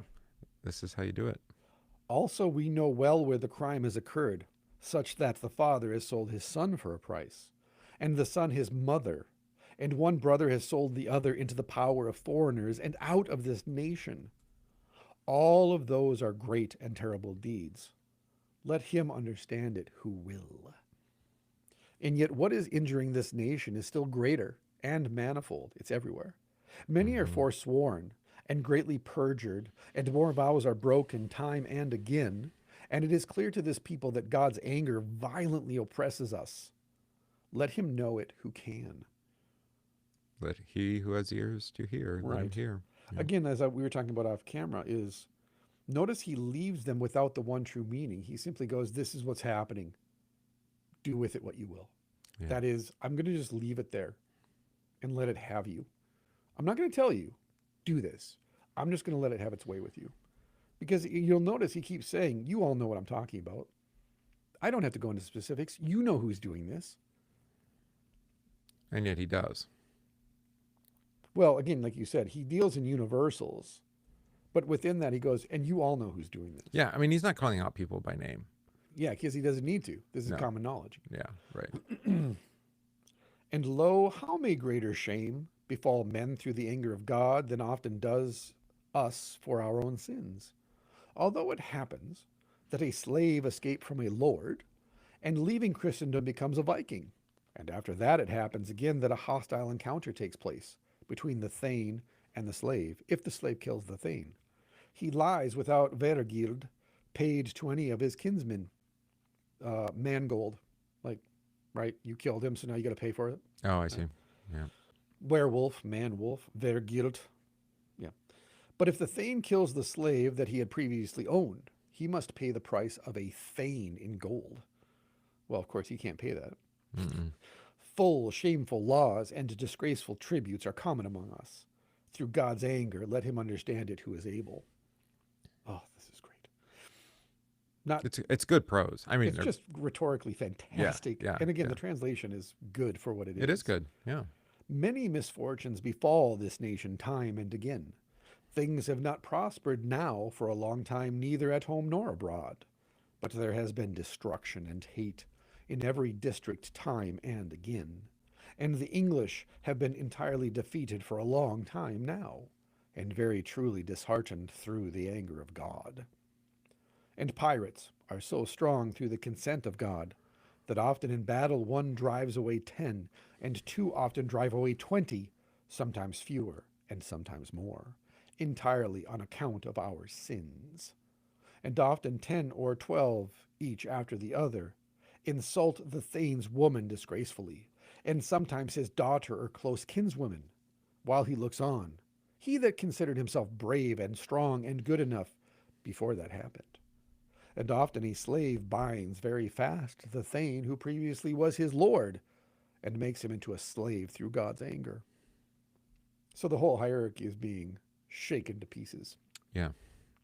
And a Thane, define Thane, is it? World chief, lord. Yeah, I was going to say like a noble person. Yeah, lord. Yeah, lord. Yeah, king, local king. Yeah. So we have a destruction of hierarchy as well then. Yeah, Okay. right. Alas, the misery, and alas, the public shame that the English now have, entirely through God's anger. Often 2 sailors, or 3 for a while, drive groups of Christian men from sea to sea, out through this nation, huddled together as a public shame for us all. If we could seriously and properly know any shame, yeah, he's full-on prophetic preaching. Yeah. But all the insult that we often suffer, we repay by honoring those who insult us. Ooh. We pay them continually, and they humiliate us daily. They ravage and they burn, they plunder and they rob and they carry to the ship. And lo, what else is there in all these happenings, except God's anger clear and evident over this nation? Yeah, and the other thing he's addressing is the actual fear. Mm-hmm. Right? I mean, I asked that question about what are the false Right. gods that they're worshiping? Well, Yeah. I mean, if we want to use Luther here, what do they fear, love, and trust in? Right. Not fear in terms of reverence, but like, mortal fear is the Viking, the pirate. Well, and again, for those who don't know, when they came ashore, they could sue for peace, meaning you'll pay us this much and we'll stop. Yeah, it's like what's the word for that? Tribute, I guess? Yeah, tribute. Yeah. And what he's saying then is that even after you pay the tribute, they still raid, and they still drag you off into slavery to sell you. Anyway, yeah. And so what are you doing? You pay them not to do this, and they keep doing it, and you keep paying them. I keep paying those toll fees when I drive on the road, but the road is never actually fixed. Isn't that weird? They're pirates. Yeah. The toll authority is a pirate. Yeah, those potholes are God's anger. Okay, I don't know if it applies. It was a nice attempt. Right. It is no wonder that there is mishap among us. Well, let's put it this way. Romans built roads that we still use. And 4 years ago, they repaved the roads that I drive to the gym on, and they're entirely full of potholes. I tell the story in Indiana because the lowest bidder that they did about 10 years worth of contracting of roads. Yeah. They were scamming the state and not using the materials that were spec. Yeah. And now they had to, and it wasn't just roads, it was bridges too. Oof. So it was a lot of massive reconstruction. Lord have mercy. All over the state, yeah. The Roman roads, but they determined this, right? It was seashells that have some kind of component that hardens the road basically permanently. And so it is no wonder that there is mishap among us, because we know full well that now, for many years, men have too often not cared what they did by word or deed. Through murder and through evil deeds, through avarice and through greed, through stealing and through robbery, through man-selling and through heathen vices, through betrayals and through frauds, through attacks on kinsmen and through manslaughter, through injury of men in holy orders and through adultery, through incest and through various fornications. And all so far and wide, as we said before, more than should be are lost and perjured through the breaking of oaths and through violations of pledges and through various lies. And non-observances of church feasts and fasts widely occur time and again. And also there are here in the land God's adversaries, degenerate apostates, hostile persecutors of the church, and entirely too many grim tyrants, widespread despisers of divine laws and Christian virtues, and foolish deriders everywhere in the nation, most often of those things that the messengers of God command, and especially those things that always belong to God's law by right. Therefore, things have now come far and wide to that full evil way, that men are more ashamed now of good deeds than of misdeeds, because too often good deeds are abused with derision, and the God-fearing are blamed entirely too much, and especially are men reproached, and all too often greeted with contempt, who love right and have fear of God to any extent. Mm-hmm. There's 2025 in a nutshell. Yep. Huh. And because men do that, entirely abusing all that they should praise and hating too much all that they ought to love, therefore they bring entirely too many to evil intentions and to misdeeds, so that they are never ashamed, though they sin greatly, and commit wrongs even against God himself. But on account of idle attacks, they are ashamed to repent of their misdeeds, just as the books teach, like those foolish men who, on account of their pride, will not protect themselves from injury, before they might no longer do so, although they all wish for it. Yeah, they call evil good and good evil. Yeah. So there's that inversion Mm-hmm. of the virtues, as he said earlier, Yeah. or the way. Yeah. Yeah. So it becomes evil. It's an evil way, but they call it good. Mm-hmm. And that, we like to see the course correction, but it seems to me that the course of human history isn't.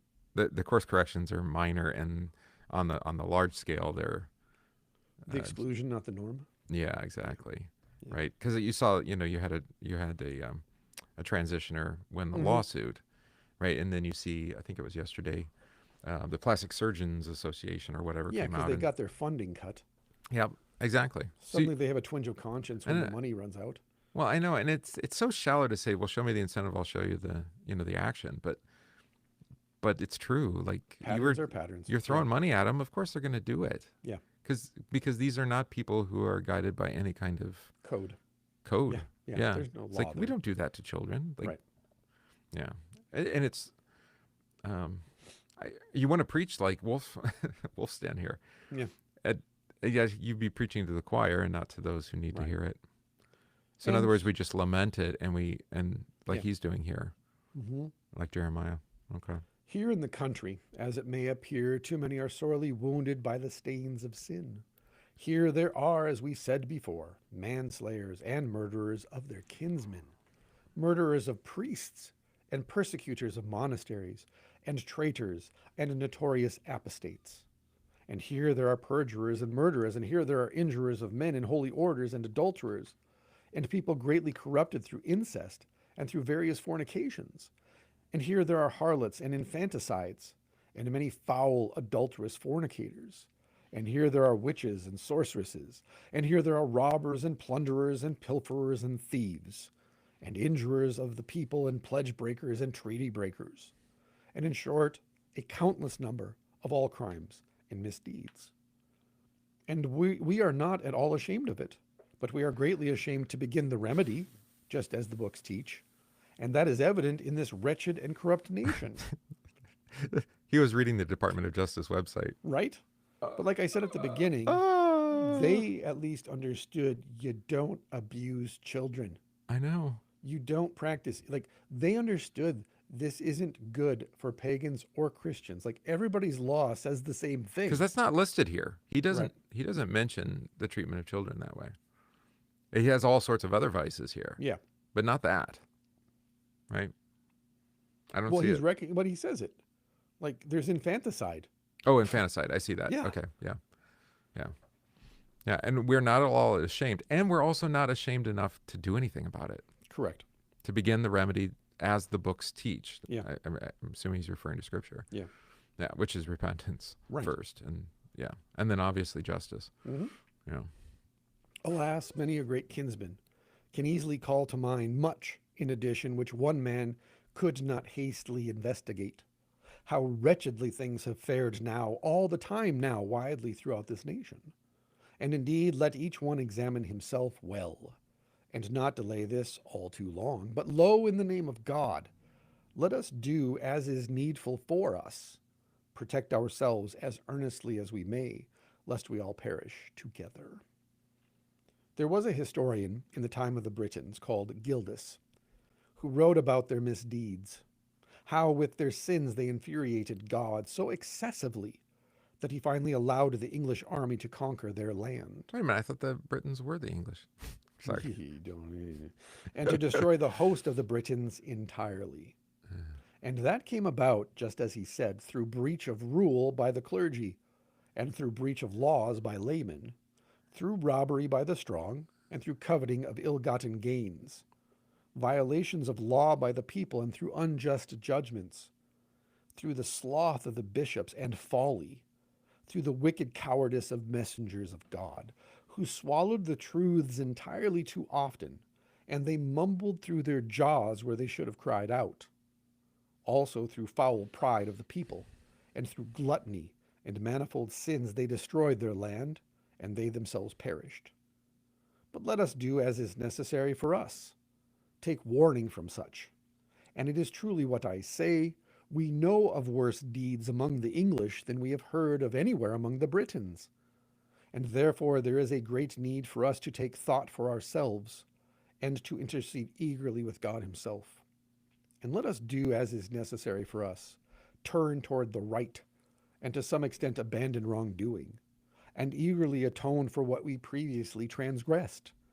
And let us love God, and follow God's laws, and carry out well that which we promised when we received baptism, or those who were our sponsors at baptism, and have some loyalty between us without evil practice. And let us often reflect among the great judgment, capital J judgment, to which we shall all go. And let us save ourselves from the welling fire of hell torment, and gain for ourselves the glories and joys that God has prepared for those who work his will in the world. God help us. Amen. You know, right up until that last sentence, I know. I would have said this was a great vocational sermon, not the gospel. Yeah. So, I mean, and it is that. But that last sentence, save ourselves from the welling fire and gain for ourselves. He again. It's, well, I guess maybe my comparison to sinners in the hands of an angry God Yeah, isn't off. Okay. I can apologize for him right up to that last sentence, in the sense of he's not saying that any of these things are going to actually lead you to heaven. They're not going to save your soul. No. And he does mention baptism. No. And your And he sponsor. even says, you know, to some extent, abandon wrongdoing. Right. So we understand the incompleteness of life in It's this world. just the last sentence. I understand, work your salvation out with fear and trembling. I think that's what he's appealing to. Well, and I was struggling with this too, with the language, because I read this somewhere else as well, atone for ourselves. Yeah. And it's like, well, no, Christ atones for you. Right. And I you know, in the best sense, you're saying, you know, cover your actions, your words, your thoughts with God's, with his blood, right? Yep. To be covered in, you know, everything that we do must be under the cross that is in the forgiveness of sins. Yeah. Because all our works are sinful rags. Right. I got that. Right. And I think that's what he meant, probably in the best sense. But to save ourselves, yeah, that's. Oh, and by the way, Gildas's nickname was Grumpy Gildas. Oh, so probably, yeah. 6th century monk. Yeah, he's maybe mimicking a bit. Yeah, right. Yeah, the grumpy monk. But no, this was, like we said, and as Amy Moreno, who wrote the introduction, notes, he was popular, and other preachers copied his style of preaching, and they read this sermon. Well, it deals with the things that people actually care about, even if it doesn't provide what we would say is, you know, at least the fullness of the remedy. Yeah. I mean, it falls short of that. For sure. Yeah. And so the things that people care about, you know, the corruption of the nation, the way that that the poor and the widowed and the orphaned are being treated, and the slave, right? Yeah. And the attacks of the Vikings on the shores. And I mean, this is the kind of preaching that people, I think, would like to have from us. You mentioned this before, you know, when you were talking about the, you know, telling a different story in regards to the events that are near to you, physically near to you, right up the street in a way. Yeah. And there is a time to address these things, but it does come off a little bit ham-fisted in the sermon, unless the text demands it, right? Yes. So, I mean, if it's set before you and you have, you know, the blood of Abel, and there's something happening that is Abel's blood being shed, right? Now, it's fairly straightforward. And that's because we like to limit ourselves to the text before us, right? We don't necessarily import. That's not always been true for us. No, I think we both learned through experience in the school of the Holy Spirit that, when you do that, you tend to veer. Well, and I think you also get perceived as agenda-driven rather than Scripture-driven. Well, what I discovered is that my congregation loves when I do that. I know. Well, we had that with COVID where we because, as I noted, it's your language. Because we were talking about it at a council meeting actually about 2 years ago or a year ago, about 2 years ago. Because they're like, why don't you preach the way you did during COVID? And I go, because it's not COVID anymore. And as the pastor, there was a time I was a wartime pastor at that point. Like you Yeah. needed me to preach the imprecatory psalms, for example. Like we prayed the imprecatory psalms all through 2020 and 2021. Right. That was needed. You demanded it. I believed it was presented in this way. But now we're in a time of 2022, 23, 24. Now you need to be comforted because medication went through the roof. Divorces were going through the roof. Alcohol abuse was going through the roof. People were getting laid off. Now we're in 2025, 26. And again, I'm saying, okay, what am I hearing? What's the confession that I'm hearing from my church? What am I Right. hearing from my friends outside the church? What's the confession? And it is one of dehumanization, demoralization, indifference, a lot of the stuff he addressed actually. Yeah. And so I'm saying to them, listen, I'm listening to your confessions and I'm praying for discernment and wisdom to recognize, okay, what's behind the confession, right? And then I'm then saying, okay, Lord, give me the words to preach into their confession. And what I'm hearing is you need hope more than anything. And you want to be wrapped up in the mystery of it because you're out of control and you don't feel like you have any choice or any control. And you're going to own nothing and be happy. And you're coming into church saying, Pastor, like, and again, at root, I'm saying to them, you need, like, when I sponsor people in AA, in recovery, actually, I don't attend AA anymore, but in recovery, and I'm their sponsor, the first thing I ask them now is, what stories do you tell? What do you mean? I'm like, okay, you're newly sober. What stories are you telling to yourself, to other people at meetings? Well, it's always the same. You're telling user stories because you're newly sober. So most of the stories that make up your life, that give your life meaning up to the present tense, are using stories. They're drug abuse stories or alcoholism Right. stories. Right. And sobriety gives you stories to replace those stories, but it takes time, obviously. And let's say you spent 10 years in addiction. Well, it's going to take you maybe 5 to 10 to 20 years to get different. So now you're not going to have your dope stories. You're going to have your sober stories, right? I wasted all my money and I got kicked out of the house. To I started my own business and now I can actually help my kids go to college. So those are all flat stories though, right? They're all time bound. So I always give, like the person I'm sponsoring right now, for example, I gave her Parsifal and the Grail and she's loving it. And I'm like, nothing about this story is actually for you as a 21st century woman who's an opiate addict. And yet, I'm saying that as kind of like a just general statement. Right. But yet, every time I talk to her, I'm like, so where are you at? She's like, oh, this is so great. Like, this just fills in so many gaps for me, right? And so rather than talk about, oh man, I really wanted to drink over the weekend, instead she's talking about, like, I had a moment where I really wanted to use, so I just put the audiobook on and listened to it, and yeah, the cravings went away. I'm like, yeah, because you're a part now of a bigger story, which I'm hoping leads her to Christianity. But that's the point, is like the Bible provides that story and it's a living word. It's real. And so you don't have to necessarily get into the cultural conversation. Like I said, I don't have to talk about the protesters versus ICE or immigrants versus, I can just tell the story of Cain and Abel and the story of the lamb. And just let it have its way with them, because I believe it's a living word and God's using me as his instrument. And again, the seeds are being thrown out this way, that way, and the other way. And the people that go back to Minneapolis, whatever fruit grows in that soil is going to grow. And whatever people go back to their farm and have no connection to Minneapolis, that is also going to produce fruit. I don't know what that's going to look like or sound like. And so on the one hand, I would say this. I'm going to address drug addiction and alcoholism in my congregation because it's rampant in the place where I live at. And so people are affected by it, versus I'm not going to talk about investment banking and high level accounting because I don't have people in my church that do that. They don't connect with that. Yeah, and I was going to make this point. I'm glad you went there because all preaching is local. This sermon, it sounds like, wasn't local. Yeah, I don't know if it was ever intended to be exactly local either. It's more, it's more like, well, in the scripture it would be the Catholic epistles. Yeah.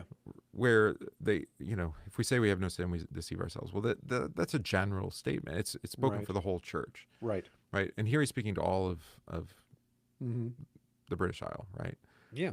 It's Yeah. going to go forth because it is meant to be for all of them. What's happening there in Ely, who knows, Yeah. right? Or wherever he is at this point. I would say too, like language, especially sermons, but even prayers, they acknowledge distance. And like there's again, like I said, it's like I want to go home, but every time I go to my earthly home, I don't feel complete. I don't feel full. I don't feel completely blessed. Okay. There's always either hey, how long are my kids going to still be at home, or how long until we have to renovate this part of the house because it breaks down with use, or you're always focused on these time-bound things. And so you're always asking, like, is this really my true home, no matter how much at home I feel? Like, why am I still restless? Or why do I worry? Or why do I experience depression if this is my true home? Well, is it partly, this is still very much down below, Yeah, right. but the character and quality of the homes that we live in Right. are disposable. Right. You know, we Right. don't But have, for most people, that's the focus of their life. there's almost no home Yeah. in our community that's original to the to the settlers here. Right. Right. They've all been replaced or upgraded or Yep. I mean, and nothing's built like that. I mean, the church is weird because it's 170 years old. Yeah.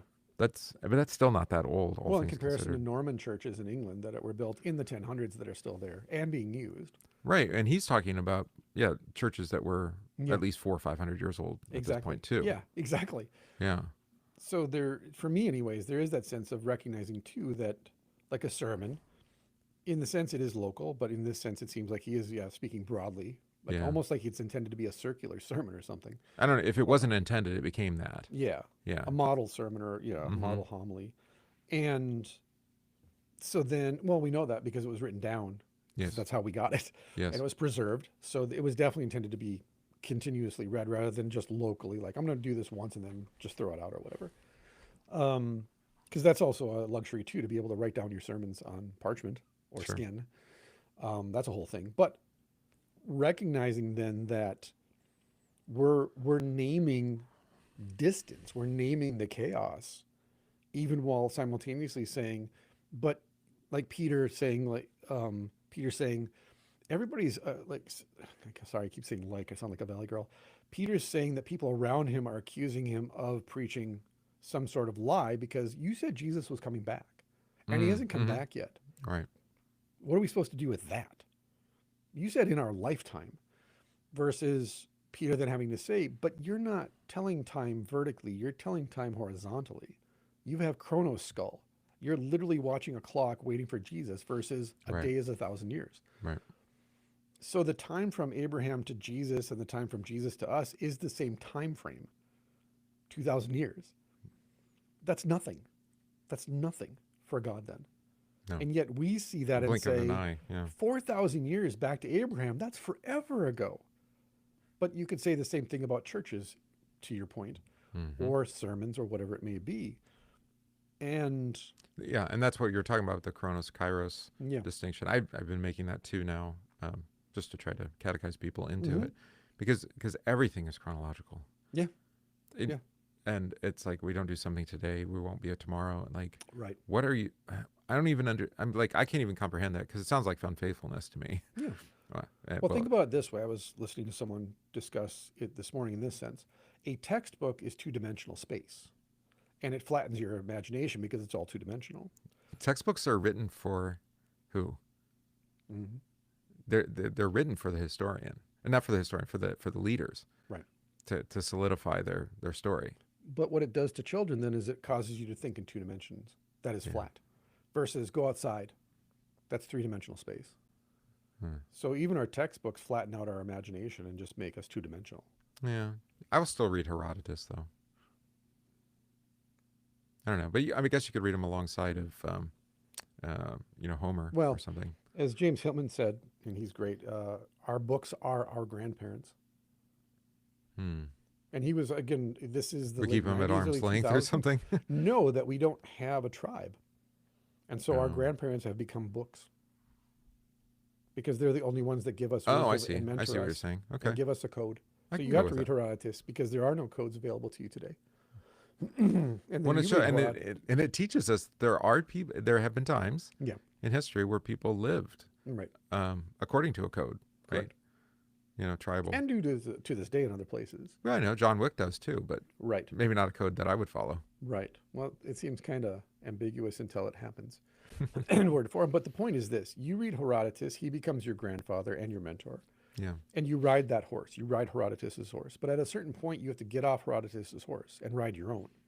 You have to become Herodotus to the next generation. Well, what I wish we had was another few like tellings of the Peloponnesian War or something. Sure.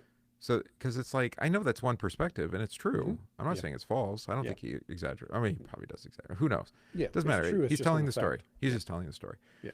Right, but there are other stories, and this is why I liked what was it, the Civil War, thing where we had where they just reading the letters of Oh, the the letters, correspondence. Burns. Yeah, Ken Yeah, Burns. it's Ken Burns, but it wasn't him. It was the Southern guy who's dead, who's Oh, controversial. Yeah, I know what you're talking about. Yeah. Shelby Foote.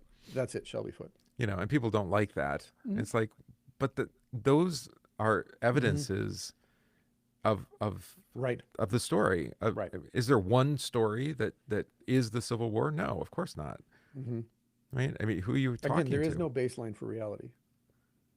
That's the great illusion. The great myth is that there's one baseline for reality, and we all. Well, I don't share even it. think we understand our own actions. Of course, we don't. to the point Paul's where we pretty could clear. ever do that. Right. Right. And what did Peugeot call this? The destruction of the Civil War, the post-war consensus. Yeah, the post-war consensus is broken down. And he was using Hitler as the example, Yeah, of right? course. He's no longer, for some people, the big bad boogeyman. guy. Yeah. It's like, well, how did he become that? Right. Who wrote that story? Right. I guess is the real question. Well, they did it with Napoleon. They did it with Alexander, and look at how we view them now. Yeah. Right. Yeah.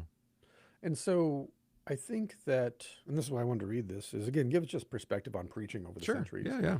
And I think the early the early Middle Ages or the High Middle Ages, which is the 11 and 1200s, I think that's such a foreign land to us, and it's where I spend most of my time. And so I think it's fascinating then, because I'm learning constantly then of like, oh, as a church history person, I didn't learn this stuff at seminary during my PhD. I was focused on the Reformation. Right. And this is one way you can begin to learn, For sure. right? Yeah. And to wear their shoes in a sense. Well, one, to say not everything they did was bad, and we have to reject it as Lutherans or whoever, children of the Reformation. But on the other hand, we can read it and go, oof, this is gospel-less. It's actually Christless. Jesus doesn't even make an No. appearance. No, I mean, you just mentioned baptism. Sure. But And again, the gospel implied is the gospel we implied. import lots of meaning into what's being said here. Yeah, well, to put the kindest turn on it, it's a good prophetic sermon. But even the prophets turned at a certain point and said, a burning wick he will not extinguish. Yeah. Right. It doesn't give them any hope other than do more better. It leaves you hopeless. And with what? I mean, Right. what has he armed you with, if you like? Yeah. Is it with the two-edged sword and the shield and the breastplate and Yeah. that's the problem when you absent Christ from it. Yeah. You are left. It sounds like he's making you powerful, but you're actually powerless. Mm-hmm. Yeah.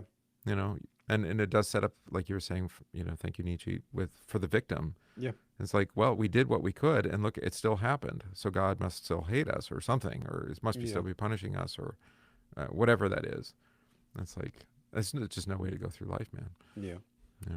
So I think for my next turn in 2 weeks, God willing and the creek don't rise, we're going to get into Alfred the Great's Preface to Pastoral Care by Gregory I. Because Alfred, King Alfred, of course, the Great, translated Gregory the Great's Pastoral Care into Anglo-Saxon around the year 590. This is pretty meta for you. Yeah, it's just, yeah. It's Or a no, little- later, I'm sorry. Let's see. Serving as the King of Wessex from 871 to 899. He's only one of only 2 kings remembered as great. So the late 8th century, again, Viking era, all that stuff. And so Alfred the Great wrote a preface to Gregory's Pastoral Care for clergy. So that'll give us another perspective from earlier than what we just read, Wulfric. And yeah, be Nice. interesting. Nice. So yeah, you're up next week though. So I am, and I You're think on the- the postman makes sense since he does talk about education and not using story. Okay. So it kind of runs with the theme. It was either that or the sacrament. So we'll see which comes up. there we go. We'll Whatever. keep you surprised. I found a great sacrament book that we haven't read Ooh, together. well, So maybe we could do that too then. yeah, and in the Wulfstan foreword novel it's folk. dedicated to Herman Sasa. So Ooh, so yeah. it it's hitting some buttons there. I like I the like it. buttons. I go for the buttons. Good. Okay. So thank you everybody for listening to the podcast today. I hope that you were entertained and enjoyed the conversation, and we'll include a link so you can go dig deeper. There are YouTube videos of the reading of this sermon Yeah. with illustrations on YouTube, so you can go just listen to it and watch the pictures. But otherwise, yeah, thank you to 1517 for the opportunity to have this conversation, and thank you, of course, to all of you for supporting us. And yeah, God give you 10,000 blessings today, and angels guard you on your way. Peace.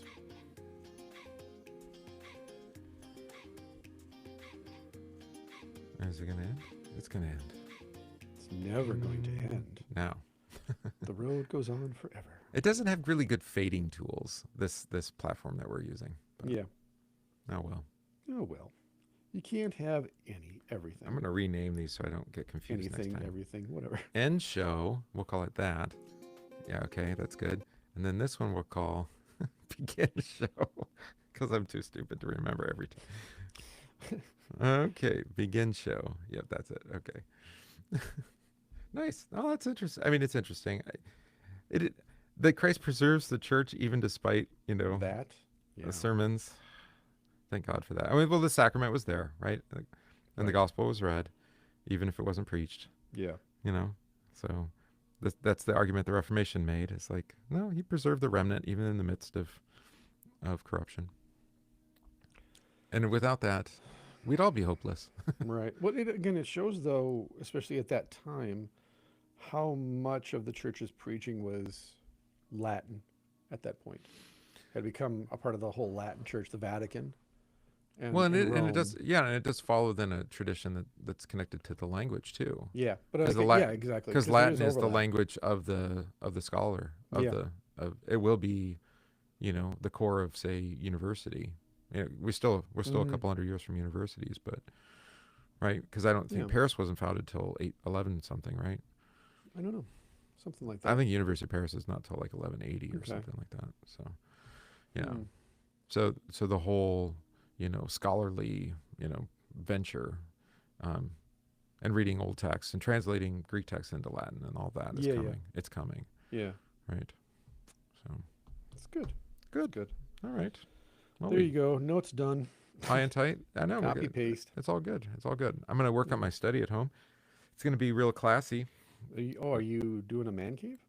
Well, I had to rip it apart because we had to get to the clean out that was under the floor. And I had put nice floor down, and I was going to paint the walls and put up my acoustic panels and do the whole. And it was going to be nice. I could even do like a little YouTube show in there or whatever. That was 5 years ago, 6 years ago. COVID happened, as a matter of fact. Yeah, I heard. I the know. rumor. And then I just kind of got distracted, and the place was just. So my son, who doesn't pay rent, decided that since he works in construction, he could probably help finish these things out as a value.